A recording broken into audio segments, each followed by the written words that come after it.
தொண்டை நாட்டு தேவார தலங்கள்ல 30வது தலமாவும், 263வது தேவார தலமான திருவக்கரை. இது திண்டிவனம், மயிலூர், வானூர் வழியா போற வழியில பெரும்பாக்கத்துலேருந்து 7 கிலோமீட்டர் தள்ளி இருக்கக்கூடிய ஊர். வக்கர காளியம்மன் கோவில்னு சொல்லுவாங்க. ஆனா இறைவன் பேர் சந்திரசேகரேஸ்வரர். 3 முகங்கள் கொண்ட லிங்கம் கொண்ட அமைப்புல வேற எங்கேயுமே பார்க்க முடியாது.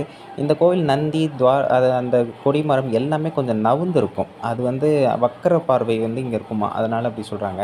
சம்பந்தர் ஒரு பதிகம் பாடியிருக்கான். 3ஆம் திருமுறையில 60ஆம் பதிகமா, வக்கரன் அப்படிங்கிற ஒருத்தர் வழிபட்ட காரணத்தினால வல்கரை, அதாவது கோயிலை சுற்றிலும் இந்த ஊரை சுற்றியே கற்பாறைகள் ஜாஸ்தி, பழமையான படிமங்கள் ஜாஸ்தி. அதனால வல்கரைங்கிறது வக்கரையாக மாறிட்டு. அர்த்த மண்டபத்தில் நடராஜர் கால் மாறி ஆடுறது, அதாவது இது எப்படின்னா தூக்கிய தன்னுடைய கால் பாதம் இருக்குது அதை இடுப்புக்கு மேலே வரைக்கும் ஆடுற அமைப்பை வக்கரத்தாண்டவ நடராஜர்னு சொல்லுவாங்க. அது இந்த கோயிலில் மட்டும்தான் பார்க்க முடியும்.